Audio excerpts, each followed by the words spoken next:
तो आज का हमारा टॉपिक है हाइपरटेंशन। ठीक है, हाइपर टेंशन, जिसको हम आम अल्फाज में कहते हैं ब्लड प्रेशर का बढ़ जाना। ठीक है, हाइपर टेंशन, इनके हमने फिजियोलॉजिकल फैक्टर्स पढ़ लिए थे। अब हम पढ़ेंगे पैथोलॉजिकल फैक्टर्स। ठीक है, और फिर हम इसकी ट्रीटमेंट को भी डिस्कस करेंगे, डायग्नोस एंड ट्रीटमेंट एंड प्रोग्नोस सब कुछ। ठीक है, अब सबसे पहले क्या होता है हमारे पास कि हम देखते हैं कि इसके कंपोनेंट्स क्या है, ब्लड प्रेशर के कंपोनेंट्स क्या है। ठीक है, तो आपको पता है कि ब्लड प्रेशर हमारे पास दो तरह का होता है। ठीक है, हमने पढ़ा होगा, एक होता है हमारे पास डायस्टोलिक ब्लड प्रेशर और एक होते हैं हमारे पास सिस्टोलिक ब्लड प्रेशर। ठीक है, ये हमारे पास दो केसेस हैं। अब डायस्टोलिक प्रेशर जो है वो डायरेक्टली प्रोपोर्शनल है टोटल पेरिफेरल रेजिस्टेंस के, जबकि जो सिस्टोलिक ब्लड प्रेशर है वो डायरेक्टली प्रोपोर्शनल है स्ट्रोक वॉल्यूम के। ठीक है, मीन्स कि डायस्टोलिक प्रेशर हमारे पास तब इंक्रीज होगा जब टोटल पेरिफेरल रेजिस्टेंस इंक्रीज होगी, और सिस्टोलिक ब्लड प्रेशर हमारे पास तब इंक्रीज होगा जब हमारे पास स्ट्रोक वॉल्यूम होगा। ठीक है ना, तो ये हमारे पास एक केस है। अब हम इसको डिटेल में स्टडी करते हैं। तो ब्लड प्रेशर की हमारे पास कितनी टाइप्स होती हैं? हाई ब्लड प्रेशर की दो टाइप्स होती है, एक को हम कहते हैं प्राइमरी हाइपरटेंशन और एक को हम कहते हैं सेकेंडरी हाइपरटेंशन। ठीक है, सबसे पहले हम इसे डिस्कस करते हैं प्राइमरी हाइपरटेंशन को। ठीक है, PHP। तो प्राइमरी हाइपरटेंशन क्या होता है हमारे पास? इसकी जो मोस्ट कॉमन काज है MCC, मोस्ट कॉमन काजेज में आता है left ventricular hypertrophy, left ventricular hypertrophy और स्ट्रोक वॉल्यूम। ऑब्वियसली हमने पीछे स्टडी कर लिया है कि स्ट्रोक वॉल्यूम से इंक्रीज होगा हमारे पास। ठीक है, इसकी डेफिनेशन क्या है कि प्राइमरी हाइपरटेंशन कैसी और सेकेंडरी हाइपरटेंशन कैसी? तो प्राइमरी हाइपरटेंशन तब होगी जब प्रॉब्लम हार्ट के अंदर होगी। Problem in heart means primary. ठीक है, ये साइन आपको याद हो शायद, केमिस्ट्री में प्राइमरी होगा। ठीक है, अगर हमारे पास प्रॉब्लम हार्ट में होगी तो प्राइमरी हाइपरटेंशन, तो कोई प्रॉब्लम होगी तो इसको हम क्या कहेंगे? Primary hypertension. और अगर हमारे पास हार्ट के बाहर की जगह पे प्रॉब्लम होगी तो हम उसे क्या कहेंगे? सेकेंडरी हाइपरटेंशन या फिर नॉन एसेंशियल हाइपरटेंशन। ठीक है, इसको हम एसेंशियल हाइपरटेंशन भी कहते हैं।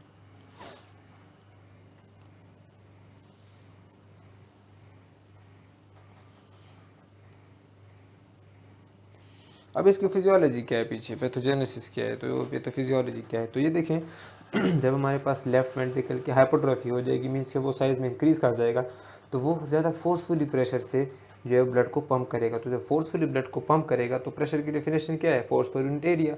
तो जब फोर्स बढ़ेगा तो ऑब्वियसली उसका प्रेशर भी बढ़ जाएगा। तो जब प्रेशर बढ़ जाएगा तो उसके नतीजे में हम ऐसी प्रेशर की इंक्रीज को क्या कहेंगे? This is primary hypertension. इस तरह स्ट्रोक वॉल्यूम जब इंक्रीज होगा हमारे पास तो क्या होगा? उससे फ्लूइड वॉल्यूम इंक्रीज होगा, और फ्लूइड वॉल्यूम की इंक्रीज होने की वजह से क्या होगा? हमारे पास प्राइमरी हाइपरटेंशन हो जाएगा। ठीक है, तो इन दोनों की पैथोफिजियोलॉजी तो हमारे पास जनरली ये हो गई। अब हम इसमें एक और चीज़ डिस्कस करते हैं कि इजेक्शन फ्रैक्शन को क्या होगा, बल्कि इसको एंड में डिस्कस कर लेते हैं। ठीक है, तब तक हम सेकेंडरी हाइपरटेंशन भी डिटेल से पढ़ चुके होंगे और हमें आसानी से इस टॉपिक की समझ आएगी। ठीक है, तो हमारे पास जो ये वाला बॉक्स है प्राइमरी हाइपरटेंशन का, ये तमाम होता है।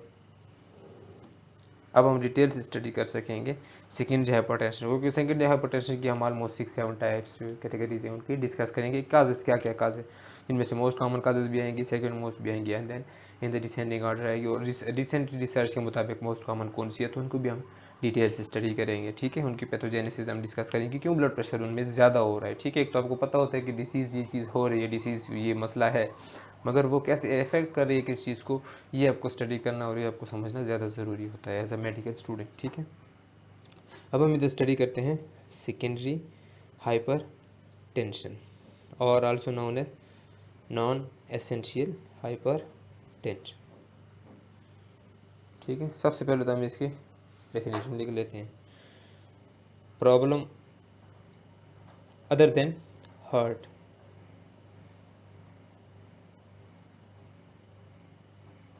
कि हार्ट के अलावा जो हमारे पास कोई प्रॉब्लम होगी तो उसे हम क्या कहेंगे, सेकेंडरी हाइपरटेंशन में कंसिडर किया करेंगे। ठीक है, मीन्स के नॉन एसेंशियल हाइपरटेंशन उसको कंसिडर करेंगे। अब इसकी जो मोस्ट कॉमन काज है, ठीक है, most common cause, most common cause, ठीक है, इसको चलो डिस्कस कर लेते हैं इधर ही। अच्छा, मोस्ट कॉमन काज इसकी क्या है, renal artery fibromuscular hyperplasia, renal artery fibromuscular hyperplasia. अब वर्ड को देखें, ठीक है, टर्मिनोलॉजीज कंसीडर करें। Renal mean kidney, artery mean kidney की आर्टरीज, यानी कि वो आर्टरी जो किडनी को ब्लड सप्लाई कर रही है। फाइब्रो एंड मस्कुलर मीन्स कि फाइब्रस पोर्शन और मस्कुलर पोर्शन हाइपरप्लेजिया हो जाएगा। अब आर्टरीज के अंदर आपको पता है लेयर्स होते हैं, ठीक है, ट्यूनिका इंटरना, मीडिया एक्सटर्ना है, जिसको हम एडवेंटिशिया भी कहते हैं वगैरह, एंडोथेलियम उसकी जो इनर मोस्ट लेयर होती है। तो उनके अंदर अलग अलग लेयर्स के अंदर अलग अलग किस्म के कंपोनेंट्स होते हैं। कहीं पे कनेक्टिव टिश्यूज होते हैं सिर्फ, कहीं पे लूज कनेक्टिव टिश्यूज होते हैं, कहीं पे जो है ना फाइब्रस टिश्यूज होते हैं, कहीं पे मस्कुलर टिश्यूज होते हैं। तो यहाँ पर वो चीज़ कंसिडर हो रही है। हाइपरप्लेजिया में क्या होता है कि हमारे पास जो उसके नंबर है वो बढ़ जाता है। अब देखिए, फाइब्रस एंड मस्कुलर दोनों का जो नंबर है वो हमारे पास बढ़ जाएगा। जब इनका नंबर हमारे पास बढ़ जाएगा तो वेसल का डायमीटर क्या होगा, छोटा हो जाएगा। जब वेसल का डायमीटर छोटा हो जाएगा, पीछे से तो ब्लड प्रेशर से आ रहा है, तो वो एक छोटी छोटी बीट्स टाइप बना लेगा। ठीक है, ये इसका साइन होगा, ठीक है, जिनको हम ब्लड पैकेट्स भी कहते हैं। अब बीट साइन हो गया। अब यहाँ से जो है वेसल कंस्ट्रिक्ट है, तो जब वेसल कंस्ट्रिक्ट है, यहाँ से जो ब्लड फ्लो करेगा वो ज़्यादा प्रेशर से करेगा। तो जब ब्लड के हार्ट के पास पहुँचेगा तो वो ज़्यादा प्रेशर से पहुँचा हुआ होगा, तो इसको हम क्या कहेंगे, सेकेंडरी हाइपरटेंशन। ठीक है, क्या होता है इसके अंदर, सबसे पहले कि fibrous tissue and muscular tissue number में क्या कर जाएंगे, इंक्रीज कर जाएंगे, सबसे पहले। सेकंड क्या होगा इसके बाद, कि जो वेसल का डायामीटर है वो क्या हो जाएगा, हमारे पास कम हो जाएगा। इनके वेसल कंस्ट्रिक्शन हो जाएगी, एक तरह से कंसीडर कर सकते हैं हम उसको। ठीक है, कि उन वेसल्स की कंस्ट्रिक्शन हो गई है। अब ब्लड तो पीछे से प्रेशर से आ रहा है, मगर आगे जो कंस्ट्रिक्शन है इसकी वजह से ब्लड वो आर्टरीज को अपनी डायरेक्शन में लेके जा रहा होगा। ठीक है, तो एक खास किस्म का साइन हमें दे रहा होगा, जिसको हम क्या कहेंगे, बीट साइन। ठीक है, इनको हम ब्लड पैकेट्स, ब्लड पॉकेट्स भी कहते हैं। ठीक है,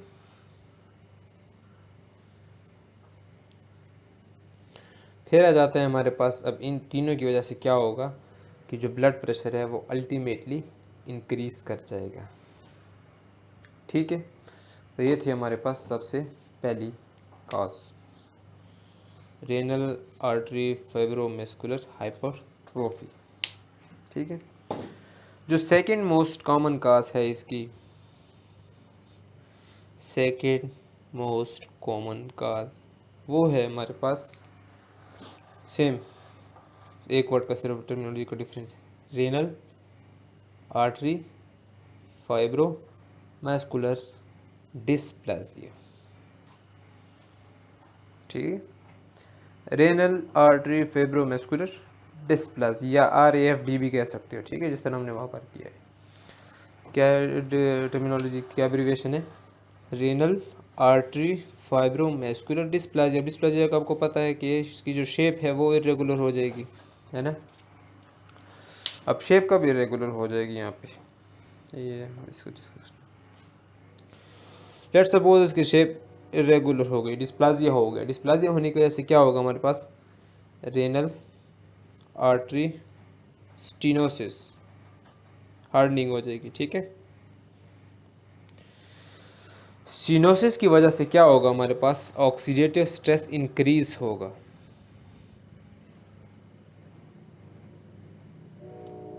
ऑक्सीडेटिव स्ट्रेस क्या हो जाएगा हमारे पास, इंक्रीज हो जाएगा। ऑक्सीडेटिव स्ट्रेस की इंक्रीज होने की वजह से क्या होगा, जो हमारे पास सिंपैथेटिक नर्वस सिस्टम है वो डिस्टर्ब हो जाएगा। और सिंपैथेटिक नर्वस सिस्टम क्या कर रहा था, उसकी डिस्टर्बेंस या उसकी स्टिमुलेशन किस चीज़ को स्टिमुलेट कर रही थी, अगर आपको याद हो ब्लड प्रेशर रेगुलेशन में, ये रेगुलेट कर रही थी रेनिन एंजियोटेंसिन एल्डोस्टेरोन सिस्टम को। ठीक है, रेनिन एंजियोटेंसिन एल्डोस्टेरोन सिस्टम को रेगुलेट कर रही थी। अब जब इसमें डिस्टर्बेंस होगी तो ये सिस्टम एक्टिव हो जाएगा। एंजियोटेंसिन क्या कर रहा था, एंजियोटेंसिन 2 में कन्वर्ट होने के बाद वेसोकंस्ट्रिक्शन, जो कि एल्डोस्टेरोन को भी एक्टिवेट कर रहा था, वो भी वेसोकंस्ट्रिक्शन और रीअब्जॉर्प्शन को बढ़ा रहा था। और ये दोनों क्या कर रहे थे, ब्रेडिकाइनिन को इनहिबिट कर रहे थे, जिसके नतीजे में क्या होगा, ओवरऑल इफेक्ट इसका क्या होगा कि the blood pressure will be increase. ठीक है, इस चीज़ पे आप लोगों ने और करना है कि ब्लड प्रेशर कैसे इंक्रीज हो रहा है। रीज़न आपको पता चल गई दोनों की। हम नेक्स्ट स्टेज पे आते हैं, जो हमारे पास एक और काज है इसकी, वो है हमारे पास एडल्ट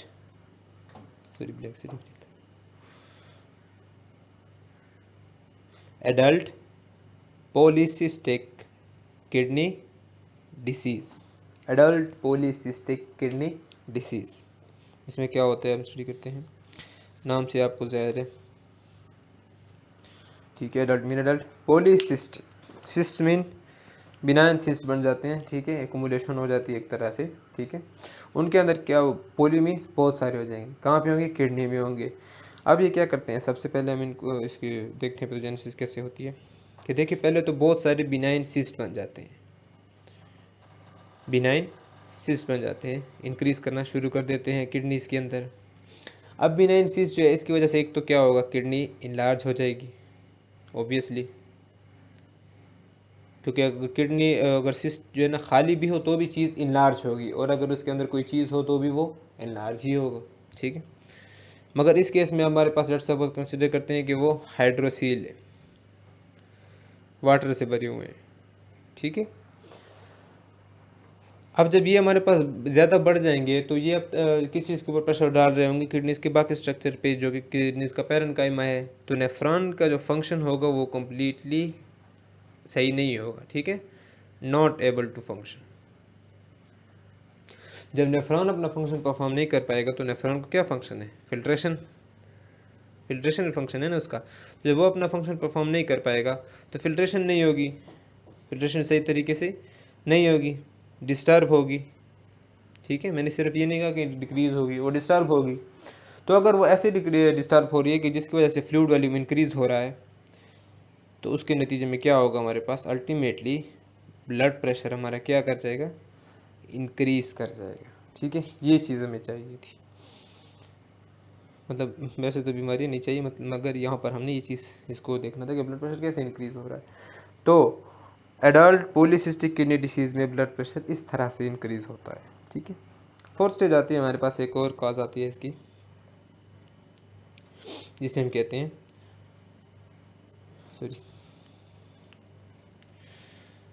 फियोक्रोमोसाइटोमा। इसमें क्या होता है कि जो हमारे क्रोमोफिन सेल्स हैं, ठीक है, जो क्या रिलीज़ करते हैं, कैटेकोलामिन्स रिलीज़ करते हैं, उनके अंदर से यानी उनकी हाइपर ग्रोथ हो जाती है, उनकी ग्रोथ अनकंट्रोल डिवीजन स्टार्ट हो जाती है। जब अनकंट्रोल डिवीजन स्टार्ट हो जाती है तो उनकी वजह से ब्लड प्रेशर हाई होता है। वो स्टडी करते हैं कैसे होता है। ठीक है, स्टेप बाय स्टेप जाएंगे। सबसे पहले क्या होगा हमारे पास के बिनाइन सिस्ट बनेंगे। कहाँ पे बनेंगे, एड्रिनल ग्लैंड में। ठीक है, एड्रिनल ग्लैंड में सिस्ट बन गए। अब कहाँ पे बनेंगे, एड्रिनल पार्ट में भी, एड्रिनल ग्लैंड के भी किस पार्ट में पड़ेंगे, inner part of cortex. Cortex के जो पार्ट्स होते हैं ना, मिडिल इंटीरियर, ठीक है, उसमें से इनर पार्ट में होंगे। ठीक है, और इनर पार्ट में जो क्या होता है, क्या प्रोड्यूस कर रहा होता है इनर पार्ट, कैटिकोल अमीन्स, रिमेंबर। अच्छा, अब ये कैटिकोल अमीन्स को इंक्रीज कर देगा। कैटिकोल अमीन्स क्या होते हैं, एड्रेनलिन होते हैं और नॉन एड्रेनलिन होते हैं। ठीक है, लिख लेते हैं, एड्रेनलिन, नॉन एड्रेनलिन। अब क्या हो जाएगा, जब से मतलब इनकी अनकंट्रोल डिवीजन होगी तो इनकी प्रोडक्शन भी ज़्यादा हो जाएगी। और ये क्या फंक्शन करते हैं, इनका फंक्शन होता है वेसो कंस्ट्रिक्शन। ठीक है, वेजोकंस्ट्रिक्शन करते हैं, जिसकी वजह से पेरिफेरल रेजिस्टेंस बढ़ जाती है और ये उसके नतीजे में क्या होता है कि ब्लड प्रेशर भी बढ़ जाता है। ठीक हो गया, सिंपल, जो हमें चाहिए था मिल गया हमें। ठीक है, मतलब हमने जो यहाँ से थ्योरेटिकली उसको डिटेक्ट करना था वो हमें टॉपिक मिल गई। एक और इसकी काज है इसकी, ठीक है, सेकेंडरी हाइपरटेंशन की, जिसको हम कहते हैं पॉलीसिस्टिक ओवेरियन डिसीज। ठीक है, पॉलीसिस्टिक ओवेरियन डिसीज। अब पॉलीसिस्टिक ओवेरियन डिसीज में ये भी नेम से जाहिर है कि बहुत सारे सिस्ट बनना शुरू हो जाएंगे। कहाँ पे सिस्ट बनना शुरू हो जाएंगे, लोकेशन भी दे रखी है इन्होंने, ओवरीज में। ठीक है, तो एक चीज़ तो साबित है कि ये फीमेल में है ओवरीज की वजह से। ठीक है, क्या होगा, सिस्ट फॉर्मेशन, ऑब्वियसली नेम की वजह से। ठीक है, सिस्ट फॉर्मेशन हो गई। जब वहाँ पे सिस्ट फॉर्मेशन हो जाती है तो उनके अंदर, ऐसी फीमेल्स के अंदर क्या हो जाता है कि मेल हार्मोन्स जो हैं वो, स्पेशली सेक्स हार्मोन्स जो हैं वो ज़्यादा इंक्रीज होना शुरू हो जाते हैं। ठीक है, एंड्रोजन्स वो इंक्रीज करना शुरू कर जाते हैं, जिसके नतीजे में क्या होता है, हमारे पास मेटाबॉलिज्म हमारा फीमेल्स का इंक्रीज कर जाता है। ठीक है, मेटाबॉलिज्म उनका इंक्रीज कर जाता है। मेटाबॉलिज्म के इंक्रीज करने की वजह से क्या होगा, हमारे पास जितने भी हमारे बायोकेमिकल्स हैं, ठीक है, जैसे कि हो गया कोलेस्ट्रॉल, शुगर या ग्लूकोज, ठीक है, इस तरह मेटाबॉलिज्म की इंक्रीज होने की वजह से एक और भी इफेक्ट होगा, जिसको हम क्या कहते हैं, इंसुलिन रेजिस्टेंस। ठीक है, ये चीज़ें हमारे पास ज़्यादा हो जाएंगी। और ये तीनों चीज़ें जो हैं, आपको पता है क्या चीज़ काज करती हैं, plague.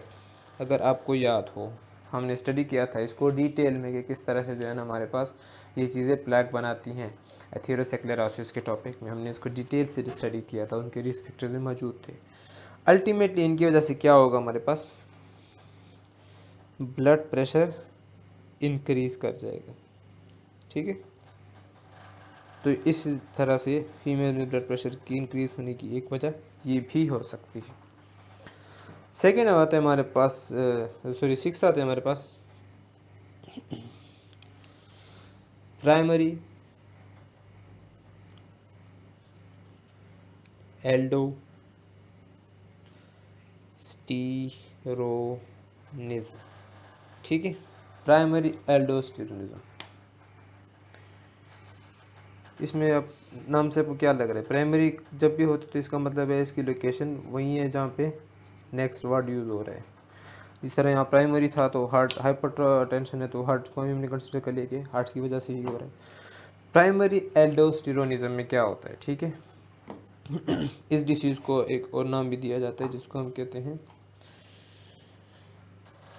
Cons syndrome.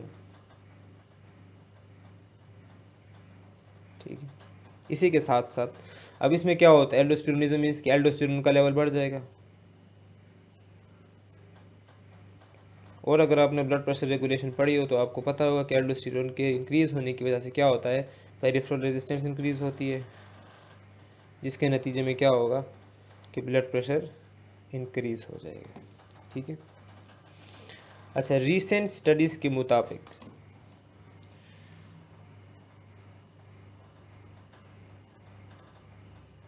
This is the most common cause of secondary hypertension. Recent studies के मुताबिक, बिल्कुल लेटेस्ट, ठीक है, उनके मुताबिक जो ये है हमारे पास सेकेंडरी हाइपरटेंशन की जो रिसेंट मोस्ट कॉमन काज है वो है प्राइमरी एल्डोस्टेरोनिज्म। ठीक है, अब हम थोड़ा स्टडी कर लेते हैं कि सेकेंडरी हाइपरटेंशन और प्राइमरी हाइपरटेंशन के इफेक्ट्स क्या होंगे किस चीज़ के ऊपर, हमारा जो इजेक्शन फ्रैक्शन है उस चीज़ के ऊपर। ठीक है, ये थोड़ा सा कंफ्यूजिंग टॉपिक है, इसलिए इसको हम अलग से कर रहे हैं। ठीक है, लेट्स सपोज हम प्रोसीजर करते हैं प्राइमरी हाइपरटेंशन।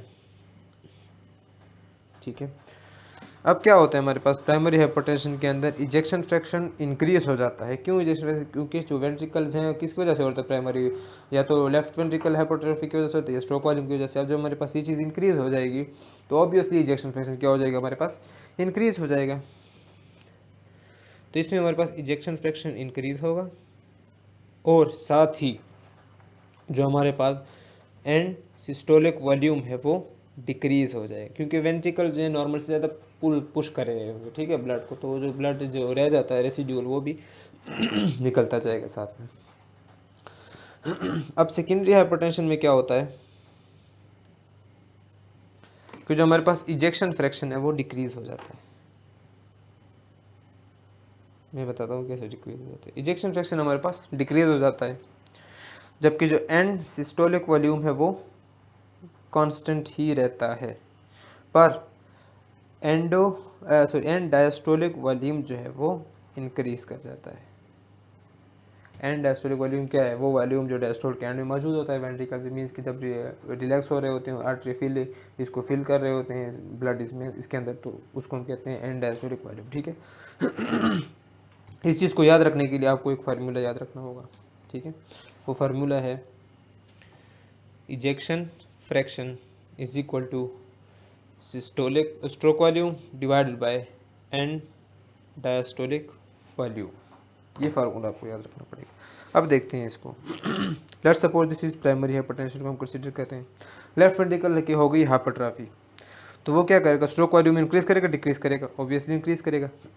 स्ट्रोक वॉल्यूम हमारे पास इंक्रीज होगा, और पीछे से जो ब्लड है वो कितना आ रहा है हमारे पास, आ रहा है ब्लड प्रेशर, ठीक है, नॉर्मली आ रहा है, इंक्रीज नहीं हुआ अभी तक, ना डिक्रीज हुआ है।